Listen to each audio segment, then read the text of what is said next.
Hello दोस्तों, स्वागत है आप सभी का एक बार फिर से हमारे चैनल स्टॉकवुड पे। और आज हम बात करेंगे ऑप्टो सर्किट इंडिया लिमिटेड के बारे में। तो ये वीडियो बेसिकली डिमांडिंग वीडियो था। अगर आपकी भी किसी और स्टॉक पर डिमांड है तो आप उसको कमेंट सेक्शन में बता सकते हैं, हम उस पर ट्राई करेंगे। अगर उस पर ज़्यादा लाइक और कमेंट आए तो उस पर वीडियो बनाने की ट्राई करेंगे।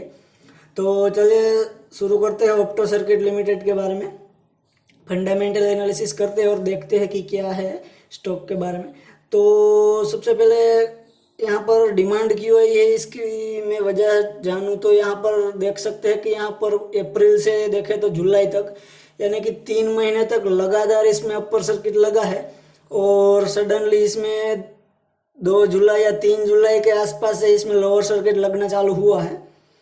तो चलिए देख लेते हैं इसके फंडामेंटल क्या है और रीजन जानने की कोशिश करते हैं कि क्या कारण है कि यह स्टॉक यहाँ पर लगातार 3 महीने से अपर सर्किट लगा रहा है।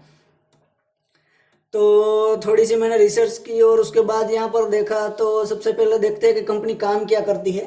तो देखिए, कंपनी मेडिकल इक्विपमेंट बनाती है। बेसिकली जो यहाँ पर दिखाई दे रहा है आपको प्रोडक्ट, तो कंपनी वो सारी मेडिकल इक्विपमेंट बनाती है। और देखिए, पहले मेडिकल इक्विपमेंट और हम फार्मा सेक्टर की बात करें तो यहाँ पर कोरोना के पेंडेमिक की वजह से मेडिकल इक्विपमेंट, फार्मा सेक्टर और मेडिकल के रिलेटेड जो भी बिजनेस है ना, उस पर बहुत ही सारा इम्पेक्ट पड़ा है। तो आप देख सकते हैं कोई भी फार्मा सेक्टर के कई सारे स्टॉक में अपर सर्किट लगना चालू हो गया है। मेडिकल सेक्टर में जो भी कंपनी थी और जो भी बिजनेस था उसमें भी सारा अच्छा खासा ग्रोथ दिखाई देखने को मिला है। देखिए, पहले जो कंपनी में इतनी बड़ी अपर सर्किट लगने का कारण क्या है वो जान लेते हैं। तो मार्च महीने में यहाँ पर इंडिया में स्टार्ट कोरोना की जो भी केसेस आना हुए थे वो स्टार्ट हुआ था। पर उससे पहले जो भी फॉरेन कंट्रीज में जो कोरोना का इम्पेक्ट था, वहाँ पर दिसंबर और जनवरी के स्टार्टिंग में ही वहाँ पर कोरोना का जो भी बहुत सारे केसेस आ गए थे। और आप ईरान और इराक की बात करें तो यहाँ पर वहाँ पर वेंटिलेटर और हॉस्पिटल फैसिलिटी के कमी के कारण वहाँ पर कितनी सारी मौत हो गई थी। तो ऐसे में क्या हुआ कि जो भी अदर कंट्रीज की जो भी गवर्नमेंट होती है वो डर के कारण हॉस्पिटलिटी फैसिलिटी है वो इंक्रीज करने लगी और बढ़िया बनाने लगी। तो इसका सीधा सीधा इम्पैक्ट इस टाइप की कंपनी पर, इस टाइप के बिजनेस पर पड़ा, क्योंकि यहाँ पर ये कंपनी क्या करती है कि जो भी इक्विपमेंट है वो प्रोवाइड करती है। तो सबसे पहले सबकी गवर्नमेंट और इंडिया की गवर्नमेंट ने भी हॉस्पिटल की जो भी फैसिलिटी थी, गवर्नमेंट फैसिलिटी, उसको इंक्रीज करना स्टार्ट किया। और कोरोना का हम कह सकते हैं कि कोरोना का लड़ने की तैयारी स्टार्ट कर दी थी। तो इस सारे बिजनेस पर उसका अच्छा खासा इम्पेक्ट पड़ा है। और जो भी अच्छे खासे इन्वेस्टर होते हैं जो खुद एनालिसिस करते रहते हैं और फ्यूचर के किस कंपनी का और किस बिजनेस में ग्रोथ आएगा, उन लोगों ने पहले ही जान लिया था कि इस कंपनी में और ऐसी मेडिकल सेक्टर और फार्मा सेक्टर कंपनी में ज़्यादा इसका पॉजिटिव इम्पैक्ट पड़ेगा। क्योंकि मान लीजिए कि जनवरी में ही फॉरेन कंपनी में कोरोना के इतना बड़ा पेंडेमिक आया था, तो उसकी वजह से सबको पता ही था कि अगर ये इंडिया में आ गया तो इंडिया की पॉपुलेशन के हिसाब से यहाँ पर बहुत बड़ा अपॉर्चुनिटी हो सकता है फार्मा सेक्टर और मेडिकल सेक्टर के लिए। तो कई सारे इन्वेस्टर ने मार्च के स्टार्टिंग में ही यहाँ पर इन्वेस्ट करना स्टार्ट कर दिया था। और यहाँ पर मार्च के स्टार्टिंग में यहाँ पर देखिए तो मार्च के स्टार्टिंग में ये स्टॉक, अप्रैल के स्टार्टिंग में यहाँ पर देखिए तो स्टॉक 1.45 रुपीज़ ही था, यानी कि तकरीबन 1.5 रुपये के आसपास। तो अगर कोई अच्छा खासा इन्वेस्टर है और 2-3 लाख क्वांटिटी भी यहाँ पर उठा था तो यहाँ पर सीधे सीधे अपर सर्किट लगनी थी। तो अप्रैल के महीने में यहाँ पर मार्च के एंड तक हमारे देश में भी यहाँ पर अच्छे खासे कोरोना के केसेस आ गए थे, पर उतने ज़्यादा नहीं आए थे कि बहुत बड़ा पैनिक हो जाए। तो यहाँ पर स्टार्टिंग हुई और किसी 1 या 2 इन्वेस्टर ने स्टार्ट कर दिया था इसमें माल उठाना, और यहाँ पर 2-3 लाख क्वांटिटी भी उठती है, यहाँ पर सीधा अपर सर्किट लगना था। और उसके बाद क्या हुआ कि यहाँ पर कोरोना के जैसे भी केसेस बढ़ते गए, सारे हॉस्पिटल जो भी यहाँ पर छोटे से छोटे हॉस्पिटल थी वहाँ पर भी वेंटिलेटर और ऐसे इक्विपमेंट की ज़रूरत पड़ने लगी। और सबने कोरोना के लड़ाई के लिए कह सकते हैं कि कोरोना को सामना करने के लिए जो भी अपने हॉस्पिटल था फैसिलिटी उसको इंक्रीज करना स्टार्ट कर दिया। तो इस तरह इस कंपनी की जो भी सेल्स है वो बढ़ती गई है।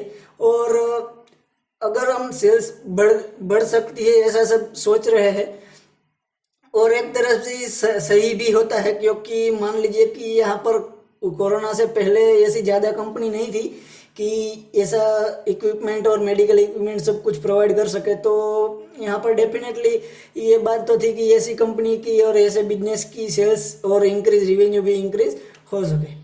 और देखिए अब क्या हुआ है कि जो भी ये बूस्ट था कोरोना के पेंडेमिक की वजह से, इनको जो भी पॉजिटिव मिला था इंसेंटिव, और वो अब खत्म हो गया है, हम एक तरफ से कह सकते हैं। क्योंकि पहले समझने की ट्राई कीजिए। मान लीजिए कि अगर कोरोना का पेंडेमिक की जो भी, अब हमारे देश में अच्छा खासा, हमारा देश यहाँ पर नंबर 3 की पोजीशन पर पहुँच गया है कोरोना केसेस में। तो यहाँ पर जो भी छोटे मोटे जो भी अस्पताल थे, उसमें सब में जो भी इक्विपमेंट चाहिए थे हॉस्पिटल के, वो पूरे के पूरे इक्विपमेंट आ गए हैं। अब किसी भी प्रकार की वहाँ पर कमी नहीं है हॉस्पिटल और मेडिकल सेक्टर में, कि कोई और किसी भी इक्विपमेंट में कमी नहीं है किसी भी। यहाँ पर देखे तो छोटे से छोटे हॉस्पिटल में भी यहाँ पर सारे इक्विपमेंट अब अवेलेबल है, क्योंकि कोरोना क्राइसिस चल रहा है। और गवर्नमेंट भी यहाँ पर फोर्स डाल रही है प्राइवेट हॉस्पिटल और as well as government hospital पर, कि वो सारे इक्विपमेंट और सारे जो भी है वो जवाबदारियाँ उठा सके और कोरोना के पेंडेमिक को डिफीट कर सके। तो यहाँ पर सारी की सारी हॉस्पिटल सबके पास अब यहाँ पर आ गया है। तो अगर हम कहते हैं तो यहाँ पर अपर सर्किट पर पहुँच गया है स्टॉक। यहाँ पर सेल्स की बात करें और कुछ और भी कोई भी तरह की बात करें तो यहाँ पर अपर सर्किट पर पहुँच गया है। जितना भी इसका डिमांड था वो पूरी की पूरी हो गई होगी। और अगर हम रीजन वाइज बात करें तो ऐसा भी हो सकता है कि अगर ये कोरोना का पेंडेमिक आया था, यहाँ पर मई महीने भी ऐसी कैसी और भी कंपनियां थी जो मेडिकल सेक्टर पर और इस सेक्टर पर काम नहीं कर रही थी।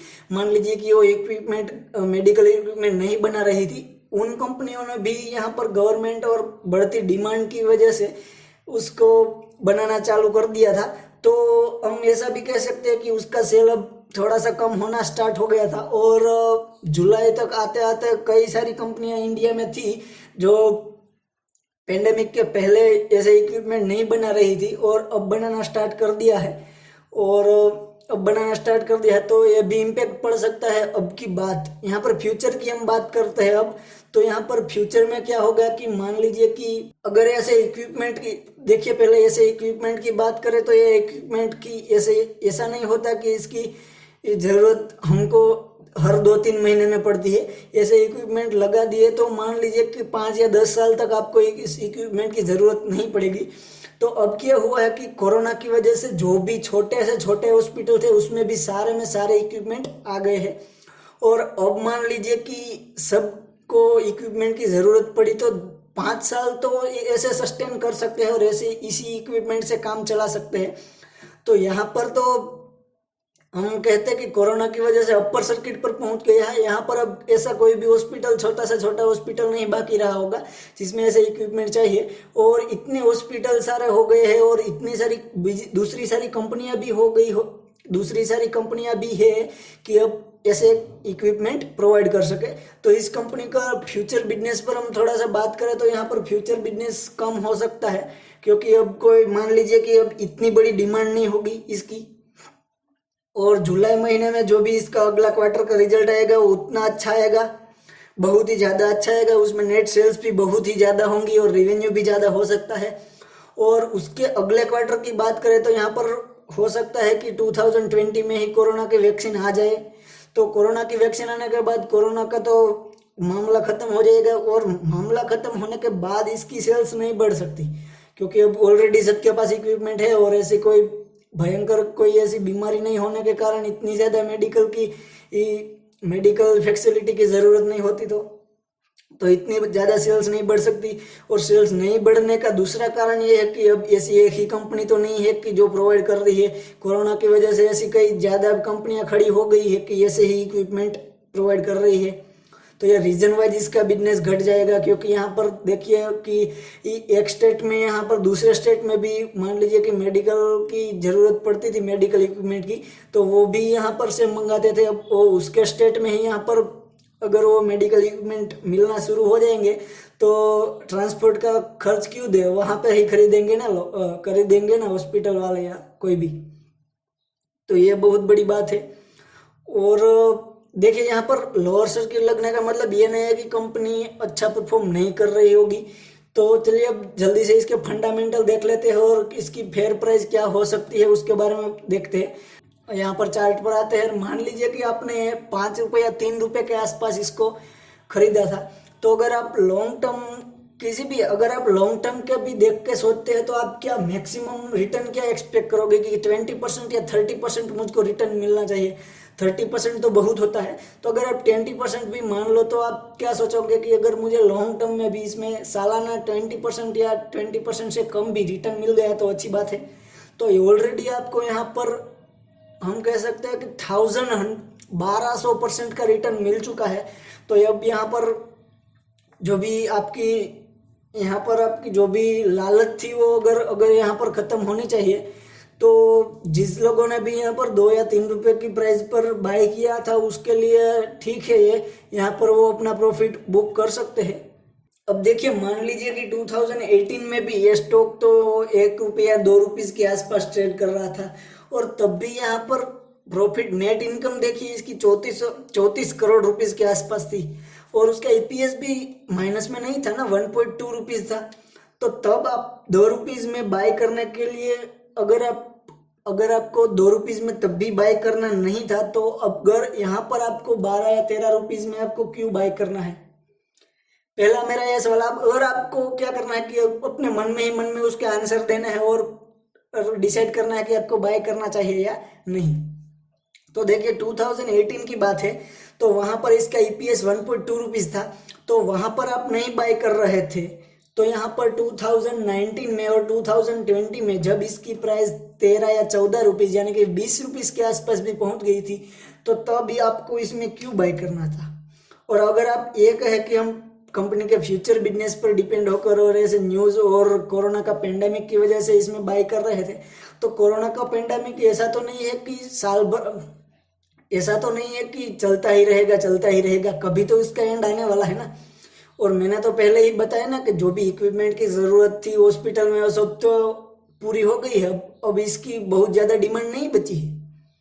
तो वैसा भी हो सकता है ना, तो 2021 में यहाँ पर इसका नेट सेल्स बहुत ही कम हो जाए और उसका नेट प्रॉफिट भी बहुत घट जाए। हम ऐसा नहीं कह सकते कि माइनस में आ जाए इसका नेट इनकम, पर ऐसा तो ज़रूर कह सकते हैं कि कम हो सकती है, क्योंकि मैक्सिमम यहाँ पर 2020 में यहाँ पर इसका मैक्सिमम नेट इनकम आएगी और मैक्सिमम इसका सेल्स आएगा। तो मान लीजिए कि आपने 10 रुपये या 15 रुपीज़ के आसपास इस स्टॉक को खरीदा है, तो मेरे ख्याल से आपको कोई सेल करने की ज़रूरत नहीं है। और अगर आपने 20 रुपीज़ के आसपास भी स्टॉक को खरीदा है और अगर आपने लॉन्ग टर्म के लिए सोच के खरीदा था और आपको पेनी स्टॉक के अगर आपने ऐसा ही सोच के डाला था कि अगर ये पैसे जाए तो ठीक है, कोई प्रॉब्लम नहीं है, तो मैं कहता हूँ कि आपको ये स्टॉक बेचने की कोई ज़रूरत नहीं, क्योंकि जब भी इसके अगले क्वार्टर का रिजल्ट आएगा तब वापिस इसमें अपर सर्किट लगने के चांसेस बहुत ही ज़्यादा है, क्योंकि इसके अगले क्वार्टर का रिजल्ट है बहुत ही अच्छा आने वाला है। उसके अगले क्वार्टर का हम कुछ कह नहीं सकते और उसके अगले साल का तो हमने ऑलरेडी डिस्कस किया हुआ है। तो आप अभी के लिए हम देखें तो 1 या 2 क्वार्टर की बात करें तो 1 या 2 क्वार्टर में कंपनी अच्छा खासा रिटर्न दे सकती है। और अगर आपके पास यहाँ पर ये 2 या 3 रुपये की प्राइस पर अगर आपने ऑलरेडी ये स्टॉक को खरीदा हुआ है, तो मेरे ख्याल से आपको प्रॉफिट बुक करना ही बेहतर रहेगा, क्योंकि यहाँ पर लगातार 3 महीने से अपर सर्किट लग रहा था। तो अभी चांसेस है कि 1 या 2 वीक और इसमें लोअर सर्किट लगे। तो यहाँ पर अभी लोअर सर्किट 1 या 2 वीक भी लोअर सर्किट लगता है तो स्टॉक 4 या 5 रुपीज़ नीचे आ जाएगा। और अगर आपने यहाँ पर 1 या 2 रुपीज़ की प्राइस पर खरीदा है तो आपके पास ऑब्वियसली बहुत ज़्यादा क्वांटिटी होगी, तो आप यहाँ पर ऐसा कर सकते हैं कि अपनी आधी क्वांटिटी आप यहाँ पर बेच सकते हैं। और जब भी स्टॉक लोअर सर्किट से अगर निकलने का स्टार्ट होती है, यहाँ पर ज़्यादा वॉल्यूम आ जाता है अचानक से, तब आप वापिस उतने ही पैसे का क्वांटिटी बाय कर लेना, तो आपकी क्वांटिटी भी बढ़ जाएगी। ऐसा कर सकते हैं। जिसने भी 5 रुपये की और 10 रुपये के ऊपर जिसने भी बाय किया है, मैं कहता हूँ कि उसको कोई बेचने की ज़रूरत नहीं, कोई घबराने की ज़रूरत नहीं, क्योंकि इसके अगले क्वार्टर के रिजल्ट बहुत अच्छे आने वाले हैं। तो यह स्टॉक आपका जो भी पैसा है वो लूज़ नहीं होगा, पर आपको सिर्फ 3 महीने या 2 महीने तक वेट करना पड़ेगा। तो आशा करता हूँ कि मेरे कुछ पॉइंट थे जो आपको अच्छे लगे होंगे। अगर ये मेरे पॉइंट आपको अच्छे लगे और वीडियो आपको अच्छा लगा तो इस वीडियो को लाइक ज़रूर कीजिएगा। अगर आप किसी और भी स्टॉक पर फंडामेंटल एनालिसिस और रिव्यू चाहते हैं तो आप कमेंट सेक्शन में उस स्टॉक का नाम बता सकते हैं, हम उस पर ट्राई करेंगे वीडियो बनाने की। तो चलिए दोस्तों, आज के लिए बस इतना ही, मिलते हैं अगले वीडियो में। Thank you.